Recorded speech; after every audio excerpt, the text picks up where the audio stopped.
Today we have with us Mudit Dandwate, who started this amazing medtech startup called Dozy with his co-founder Gaurav Panchani, which has several international patents to its name.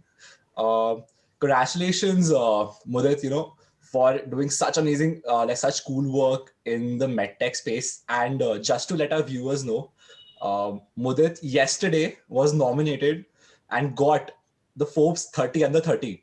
So crazy stuff, man, on your end. Congratulations again for everything. And Thank you. I'm super bedazzled, by your profile. So you have been an engineer by profession, and you have the understanding of the healthcare industry like no other. And your team is using artificial intelligence to change the way medical industry is structured, and you are saving millions of lives daily. So I just want to understand, what is your product Dozy about, and how Sure. does it work? Sure. Hey, thanks, Azim, by the way, for such an elaborate introduction. And surely shows you have done quite a bit of groundwork, right? So I was feeling almost you are giving a pitch. It felt like, hearing myself. So great work over there. So Dozy is a India's first contactless remote vital health monitor, right? I'll explain you what it is, right? So it's a thin sheet of sensor that goes under the mattress without even touching the person. It monitors all the person's biomarkers like heart rate, respiration rate, blood pressure, cardiac output, sleep apnea, and many other clinical indications as well. And it is also like a platform. So you can also attach other parameters and devices as well, like oxygen saturation, right? So even you can start collecting those data as well. So similarly, it's a very extensible platform. It is not just restricted to what we are doing even today as well. Now, what it does is because it makes this healthcare data collection super easy, because now all that user has to do is just go and lie down on the bed, right? No need of wires or electrodes, or even technician also is not needed to put electrodes exactly at this point, wherever. So anyone who can use a smartphone can actually now suddenly start collecting their own health information, someone else's health information as well. So nurses, caretakers, they can collect good quality data, and this data is available to nurses, doctors, clinicians remotely. So so someone who is, say, in a very remote village, their data can also be monitored from Bangalore, New York, anywhere, right? So it is entirely democratizing and connecting this entire field, and it doesn't just stop there. Like, data is the first step towards it, but where it actually creates the huge impact is in the triaging system or the AI system that you mentioned. So what it does is, based on this data which is being collected continuously, it churns this data. And if there are any kind of preemptive and predictive alerts that it finds, imagine if your heart rate is in certain range, and now it is changing for last 3 days, for last 15 minutes, whatever it can be. This gives an alert, right, to the clinicians, to nurses, even to family as well, if that system is not present in the hospital, so that they can go and attend that in early stages, and this is life saving. There have been cases where preemptively we have alerted people about, and when they so our so what we tell users is very simple, that why don't you go and meet your doctor, because something is changing, we are not sure about what exactly. We can just say that your heart rate is increasing, respiration is increasing, but that is not the entire picture, right? They have to go and talk to doctors still, right? And that has to be done. AI never replaces that part or human part of it.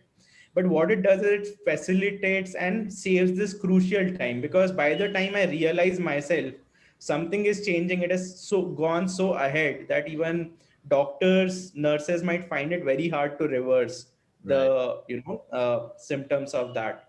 And yeah, there were cases like people requiring pacemakers, tuberculosis, ventilator failure when we are working in the wards, right, which this device detected in COVID wards. So there were many deployments even in COVID wards as well that we did. So there are so many of those stories, right? Something which I started set out my mind on exactly 6 years back from now, on my 24th birthday, that I really want to create some big impact, because that is something that I have not done. I had done many other things, right, which are very exciting, uh, very high in adrenaline, race cars, cricket bat, whatnot, right, till that point. But I, at that point and moment, I felt very selfish, because it was all for me, nothing for, people around me, especially Indians, right? No impact was created. So I wanted to really score high on that. So I literally sat down and scored myself up. And this was, I was all alone at the Frankfurt airport on my 24th birthday. I was coming back from an assignment, and it was a huge success. So I was at glaring high. So I was like, let me score myself how I'm doing in life. So I scored high in innovation, creation, creativity. I scored high in adrenaline, as I mentioned. I also used to do mountaineering, bouldering. So a lot of such stuff, but zero in impact, nothing, zero, right? Big zero over there. So I said to myself that by the time I'm 30, so these are very high energy 6 years of my life, I'm going to dedicate it. And it's okay to fail, right? Right now, I don't have any responsibilities, anything whatsoever. I'm very high in energy. I can go out and fail as well. How does it matter? But if I succeed, I am going to create an impact. I didn't know what I'm going to do, but I'll just create an impact. That was the thing. And I started going out. So you asked me, I was an hardcore engineer, right? I didn't know what are the problems, what is anything out there. So I went in, I started meeting people, discussing with them, tried to know that what are exactly the problems, right?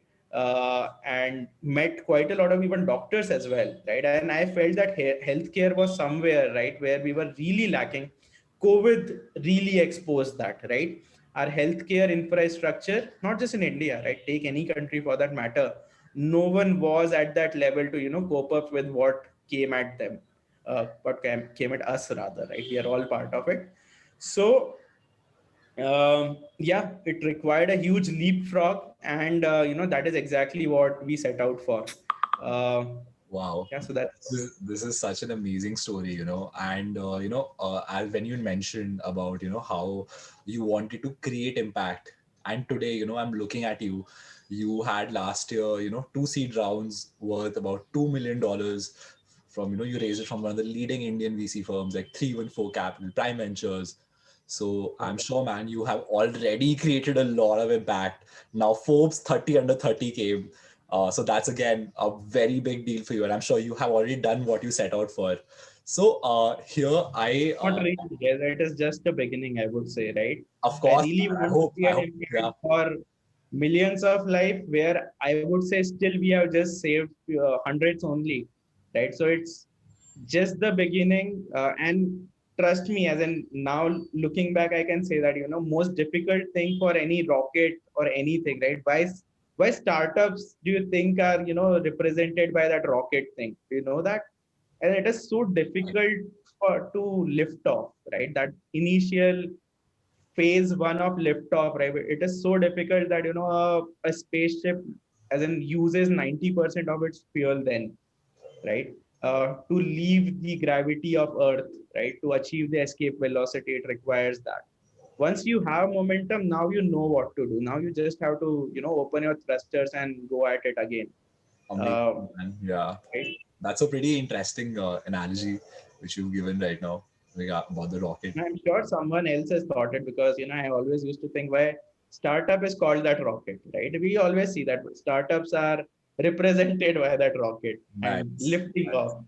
nice. Yeah.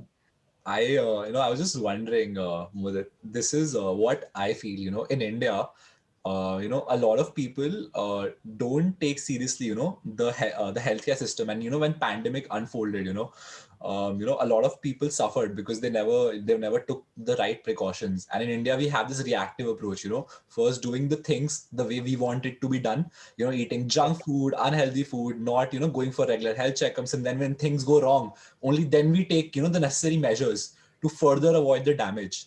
And this is something which I think is India is still lacking behind as compared to, Western world. However, I feel that after the pandemic, especially healthcare and education sector are going to see a huge influx of money. But this is totally my take on this. I wanted to understand, what is your vision and what are your thoughts on, how the healthcare industry in India is going to change post the COVID-19 world. Correct. So, you would have already seen the early signs of it in the budget, right? So budget clearly mandates now that, there will be a much bigger spending in primary, secondary, tertiary healthcare system, which is great, I think, right? You build things from bottom of the pyramid when it really affects that. Uh, that is how it becomes a mass spread, and I think that's a huge step in the very correct direction. And second important thing was there is also a spending, which government has uh, uh, put out in its plan to do is for preventive and wellness, right? Which I think is also very, very good, right? Preventive is a big term over there, right? That we are not going to react to things after it happens, but we are going to prepare for it already Right. and prepare world better. So I already know, some of the state governments, because even we are working with them, are already planning to launch big telemedicine program, big hypertensive control programs and things like that. And that really, tells me that, and it is the silver lining of this pandemic, I would say. We only talk about the bad things, the lockdown and everything that has happened, but it was also a wake up call, and there were many things which pandemic taught me. One was that, I slightly differ from you, that when you said, right, that in India we don't do preventive and all that. I love the fact that, the way it was managed, per se, especially the education of it, right? Everyone knew what COVID is. Everyone knew washing hand is important. Everyone knew wearing mask is important. Whether they're doing it or not is a separate question, but at least it was known, right? Delivering a message to 1.3 billion people, which are so widespread, was Right. achieved in a way, right? Which I think, and I always used to think that how it is even possible, but I saw in front of my eyes that how it is possible. Everyone knows what is the shape of COVID, right? Imagine the education that has gone into it. Everyone knows it's a spiky ball kind of a thing, right? Great, right? People took so many years to tell how a vaccine looks like. If I tell a kid today that how a COVID ka diagram bana, they'll make exactly precisely that, right? How to prevent that, they know how washing hand and wearing mask. And it has also become a habit for me, myself as well. I didn't used to do it, but now I do that very regularly, very consciously. So that is a great step. And it is not just going to prevent COVID per se, washing hands, it is going to prevent so many other things, right? So many communicable disorders are going to get controlled by these simple habits, which are going to get. So I think what should not be done is that, COVID was one thing, but it was not an episode which just comes and goes. Um, I think that, we should take great learnings from it and make it a part of our own lifestyle as well. That how such things can really be prevented. And for COVID, we didn't have any measure for a very long time. Still, as in vaccine, the deployment of it at a large scale is far. But how we can really prevent it, at least that we know. So we are doing that. We are improving our immunity. We are working out. We are using more citrus fruits. So that's how we can, not just prevent COVID, but so many other things. Right. And it's very interesting insight. Thank you, Mohit, for this, for providing with us your thoughts on it. I When I was just researching about health tech industry in general, I came across a very interesting insight about how a lot of people in India, they go bankrupt because of the bills you have to pay, when things go wrong with Correct. your health. And that was Yeah. a really, really mind-blowing insight, because I never knew, I thought, people might be taking loans for, financing fancy lifestyle, but no, it's actually healthcare which bankrupts people, at least in India, which was very interesting insight. And that's why I want to, like, I was just, looking at your product, and, I just wanted to first tell you, like, people see the brilliance, through your products. But, I'm sure there is a lot more than what meets the eye. The idea you had to, save millions of lives through Dozy, it took you years of R&D. And I've seen your journey. And, before you finally launched the product in 2019. So this is where I have a question. Uh, how did you deal with that period of product development? Was there an uncertainty? Were there times when you were doubting yourself that, hey, I'm working so hard for something, giving so many years of my prime time, it just might not materialize. Something might just go wrong. How did you deal with these kind of questions? Did they ever crop up? And what was your coping mechanism? How did you view, your process? Interesting. Very interesting. Actually, and I'm not saying, to sound right or something. I'm really telling you what comes to my mind, and looking back almost 6 years since this started. No, as in it never crossed my mind. That, what I'm doing is not worth my time. What if it all goes for waste or whatever? I was so much, and I don't know whether it is the right thing or wrong thing, but we were so much into that moment at every point, that I was not never afraid of failure. That what if this goes wrong? So what, right? Wow. Even when that happens, right, I'm doing something which is so different, and not just different, basically something that is making me grow so much more in a career. It what other alternative I had at that time, right? Other thoughts were I'll go for MS and things like that. But I had just one thought, and then I just dropped it. Was that, going for MS, I'm going to learn things, right? For sure, then I'm going to get better job or something like that. Hmm. Startup, if we just think about it, isn't it also just about learning as well, right? For initial 2 years you are going to spend almost 50 lakhs on an MS, and you are going to learn. I spent 50 lakh, I learned also. By the end of it, I created something also which is a viable business, at least the green shoots of that. After 2 years, I did put in that 50 lakh only in that initial period. Both me and Gaurav, right? We are going to go for MS. We had those funds. Right. Like, Dad, let's redirect them. Wow. So basically, it is for our own personal learning. If we think about it that way, right? This is not frustrating, right? You are doing assignment. Do you think that by the end of this assignment, if I don't get a result, then am I wasting my time? You're learning that, right? You're learning the process of it. A few things you'll get right, few things you won't. If you are, and someone told me this, right? At one point, Zerin actually told me, and I really, stuck me as well. And I thought how good thought it is. So very good friend of mine, Zerin.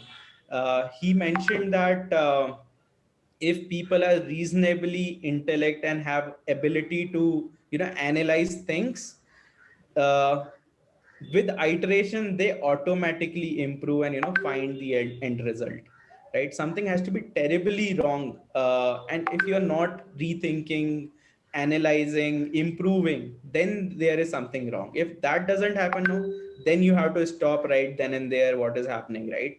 If improvement is not there, but we were doing improvement every month on month, we had improvement to show, right? So we knew it is only time that we will achieve the end result, right? And it was like that. After about 3 years itself, even before we had launched the product in the market, there were instances where Dozy had already saved lives. So if you think about it, 3 years of whatever my life I gave, and if I saved three lives also, just three lives, isn't it worth it? What is the value of one human life? Amazing, yeah. Such a nice thought, yeah. You and nice intentions, you had when you started this amazing product, and your story has been like nothing short of a dream, uh, which I can just totally see. So this is where and this is where I totally see how your life and your decisions made you where you are, and this is where I have a question. I read on your Medium post, life is about 10% of what happens to you, and 90% how you react to it. So, and I know that you had a life-changing accident a couple of years back, and that definitely changed the way things operate around you now. I wanted to understand, after that major accident in your life, what was the new perspective you gained, and how did you deal with life going forward? Can you give me some insights on that? Sure, I'll actually, I think that quote, right? Thanks for reminding me that, right? I think it needs little bit of change now. Now that I've matured slight bit more, it should not be about reactions, right? Life is not about reacting to everything.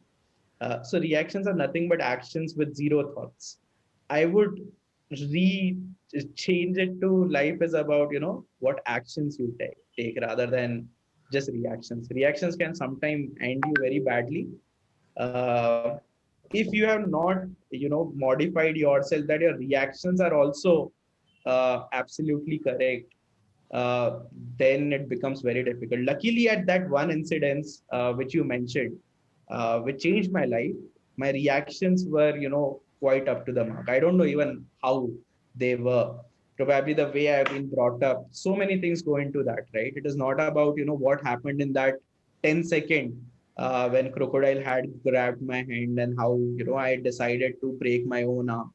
What happened in that 10-20 second is I took 27 years of my life, how it shaped till that point actually made me what I did in those 20 seconds.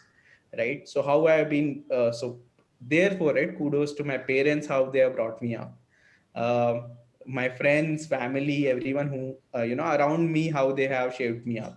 So, yeah, because of that, I was able to do at that time some of the things quite reactively as well. Wow. Amazing, man. And like the kind of attitude you have today, taking calculated risks, your 27 years of life you mentioned, everything came down to that one moment, and that you showed your brilliant presence of mind to get out of that situation, and just you're here building this amazing product, Forbes 30 under 30 again. It just shows, man. So, just wanted to understand now, Mudit, about your future vision, you have for yourself and Dozy. Where do you see yourself in the next 5 years with your product? Perfect. I'm happy that you're asking me questions when I've actually thought about it. Otherwise, it would have been very difficult. In fact, I just wrote an article about this today, so it's very fresh on my memory. Wow, Luckily, yeah, we'll put it on the link. I'll we'll, article. we'll do that. Right. Right. So when I was 24, I saw a dream, wanted to achieve that. I didn't know what to do. Did lots of right things, wrong things, iterated. Finally, now I'm closer to my dream. I'm not still saying, I have achieved what I wanted to really, but closer to it. I can see very clearly how to do it, what who are the key people, what are the key enablers who will get me there, what is going to be my vehicle, how I'm going to go there. I can see that very clearly now in front of my eyes, right? And that is saving millions of lives. So Wow. I am going to do that in next 5 years. But I'm adding one more thing over it, which I think is very critical as an entrepreneur, as someone whom so many people also we have employed so many people. So I think what also is very important is doing that sustainably, right? It is not just about me also over here, right? How I'm going to do this so that it becomes a viable business work that people beyond me, more than me, also want to take it up, right? Uh, I want to create that. So that is one. And personally, adding one more element over there, I want to rise spiritually as well. Right. So right now, I think I score the same zero, which was over there for impact. The impact is close to 3.5 out of 5, I would say. But spirituality is at not zero. I am not that less spiritual as well, I would say, but at 1.5. So probably have to end up at high force by the end of 5 years. I see, man. I see. Interesting, man. Thanks for like letting us know your plans. and how you see yourself growing with Dozy in the near future. And I think I've had my share of questions, and there's something which I always had in mind. You went to IIT Bombay, one of the best engineering colleges. I think one of the best colleges in India, regardless of the stream. Just I wanted your perspective. A lot of people from IIT, Best college in India is the college that you are in, right? College life itself is so awesome, right? What about best this and that, right? All colleges.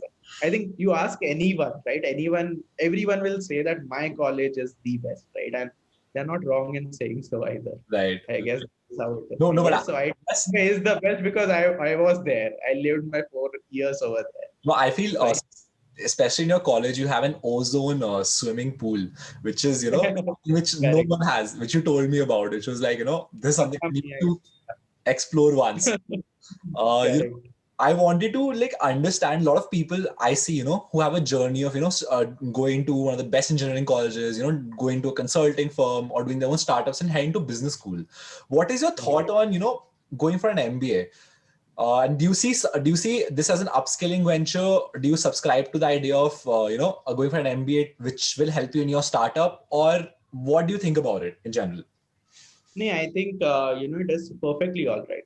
In fact, I would have said otherwise, when I was a very proud engineer. But now being a business owner, I think, even those upskills are pretty much required Right. in life when you especially want to start a business, run it efficiently and things like that. Education does help that way. It, clears thing. It provides a process. Having said that, uh, process is not always important. Sometimes processes comes quite naturally as well. So that is also not true that only if you have an MBA you are going to have a successful business career and all that. I don't think so. Right? In fact, I did brush up my management skills as well. As in after this, during I was working on my startup, I did remote MBA from Haas Business School as well. Oh, So okay. Okay. But I'm sure like entrepreneurship is like, you don't have to pay for the MBA, it's like a journey is your MBA, so it does bring a structure when you are meeting so many people who have done MBA. That's why I always hire people who are much smarter than me so that I can learn from right, them. right. Right? They have done MBA. They teach me for that. Right? So that's okay. Amazing, yeah, amazing. Right. Mudit, thank you so much, for answering our questions and giving us such cool insights about your life and your product, Dozy. And I wish you all the best, in the near future. It was great interacting with you, and I wish you all the luck in the future, man. Thank you so Thank you. much. Yeah, thank you, Asim. And congrats for your channel, and wish you great success with that as well. I hope Thank you so you much, man. bring lots and lots of great stories, and I think stories are very powerful. They have shaped humans and are as a what as a civilization they have shaped us. So yeah, as a great work that you are doing. Thank you so much, man. Thank you so much.